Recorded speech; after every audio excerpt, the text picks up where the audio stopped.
150편까지 시편의 마지막 5편의 시인데, 이 5편의 시는 할렐루야로 시작해서 할렐루야로 끝마치기 때문에 이 시들을 할렐루야 시라고 부릅니다.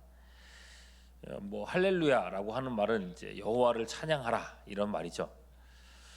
여호와를 찬양하라 그러는데, 이제 오늘 말씀 146편 1절에 보시면요, 누구를 향해서 하나님을 찬양하라라고 권면하고 있습니까? 내 영혼입니다. 할렐루야, 내 영혼아 여호와를 찬양하라. 자신의 영혼에게, 자기 자신에게 하나님을 찬양하라고 권면하는 거예요. 찬양하는데 2절 보시면은 나의 생전에 여호와를 찬양하며 나의 평생에 내 하나님을 찬송하리로다. 살아있는 동안 모든 순간에 하나님을 찬송하고 찬양하겠노라 라고 선언을 하는 겁니다. 근데 우리가 이제 이런 구절들을 워낙에 많이 봐서 그런데 이게 사실 되게 어색한 표현입니다. 나여 하나님을 찬양하라, 이런 말이거든요. 자신에게 이렇게 권면 또는 강권하는 때가 언제인가를 한번 생각해 보시자고요. 공부하는 학생이 만일 스스로에게 야 나여 공부하자 이렇게 얘기를 했다고, 또는 운동선수가 자신에게 말합니다. 아유 나여 열심히 훈련해야지, 운동해야지. 언제 이렇게 말하나요? 그 일에 잘 집중하지 못할 때 그렇게 합니다. 양손으로 자기 얼굴을 탁탁 치면서 야 나여 정신 차리고 좀 공부해야지, 뭐 이렇게 스스로를 추스릴 때 보통 이렇게 하더란 말이죠. 사실 하나님을 찬양하는 것은요, 하나님의 백성에게 당연한 일입니다. 공부하는 학생에게 공부가 당연하고 운동하는 선수에게 이런 훈련들이 당연한 것과 마찬가지예요.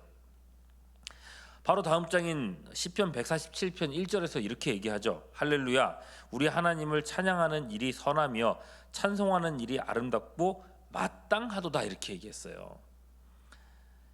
하나님의 백성들에게 찬송은요 마땅한 일이다, 당연한 일이다, 이렇게 고백을 하고 있는 거죠.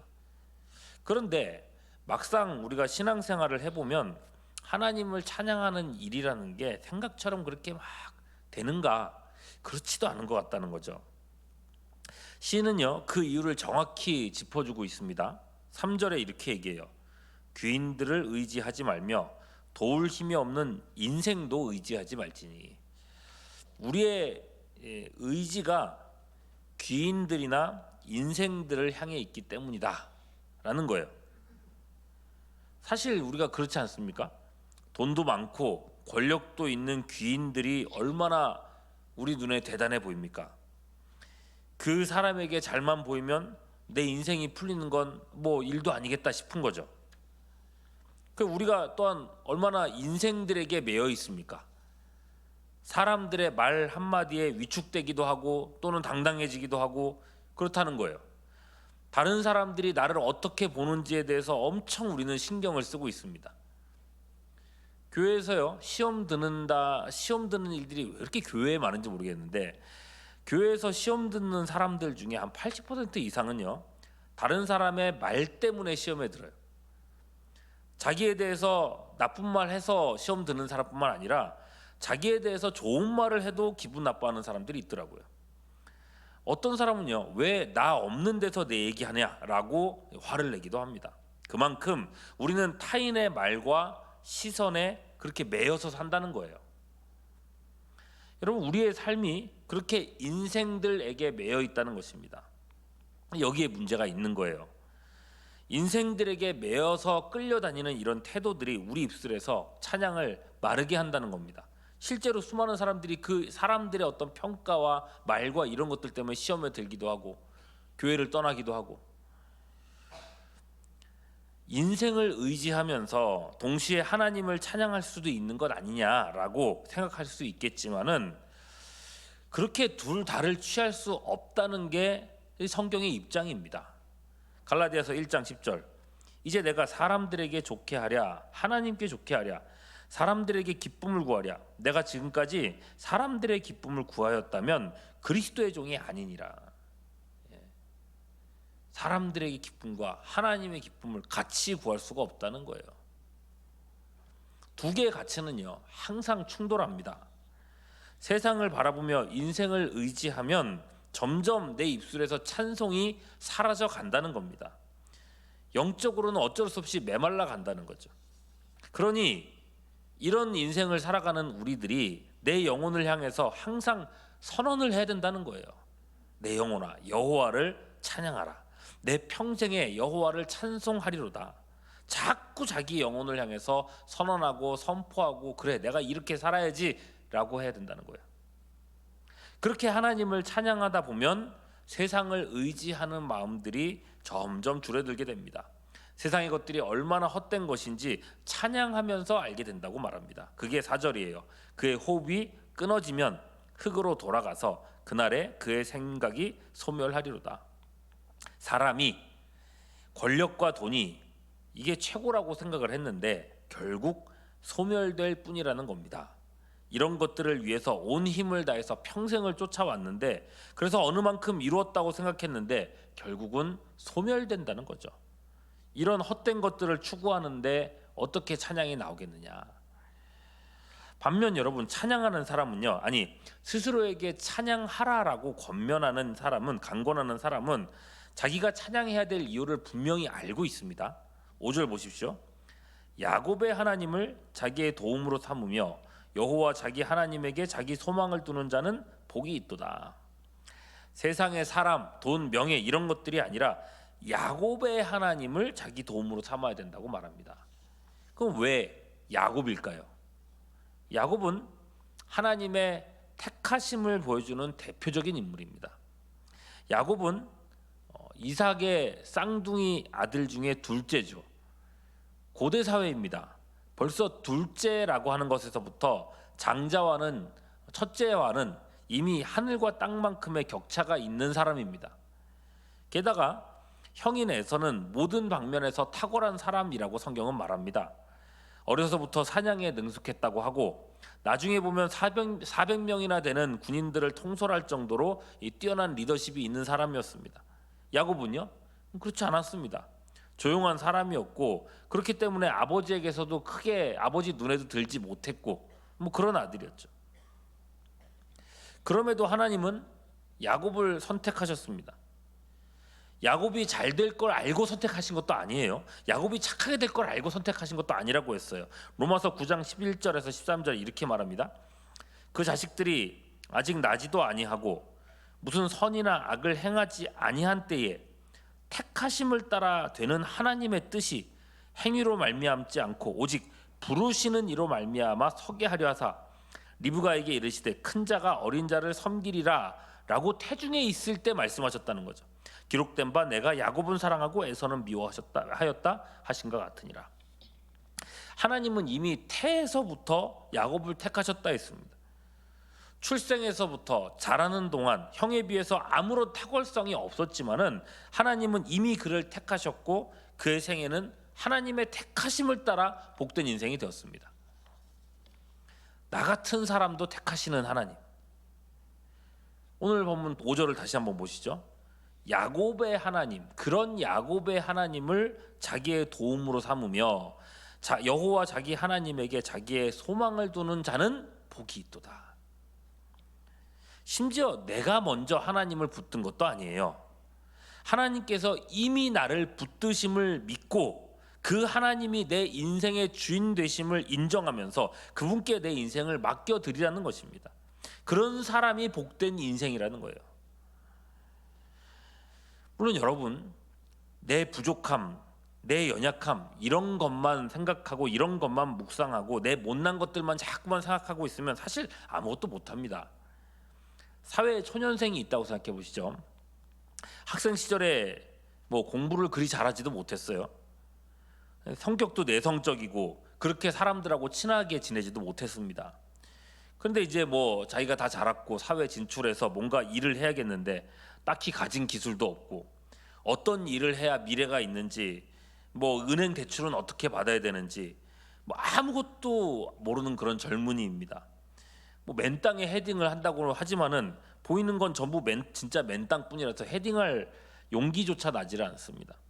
이런 사람이 자기 형편, 자기 부족함, 답답한 환경 이런 것만 주장창 생각하고 있다고 생각해 보십시오. 결국 아무것도 못합니다.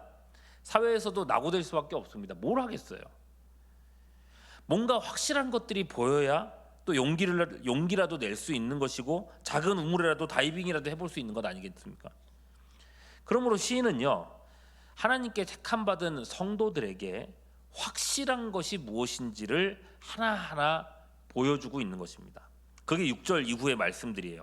첫째, 6절 보시면 여호와는 어떤 분이시다. 천지와 바다와 그 중에 만물을 지으신 분이다. 하나님이 창조의 주인이십니다. 세상 모든 만물이 하나님께로부터 나왔습니다. 하나님이 주시면 부해지는 거고 하나님이 치우시면 가난해지는 겁니다.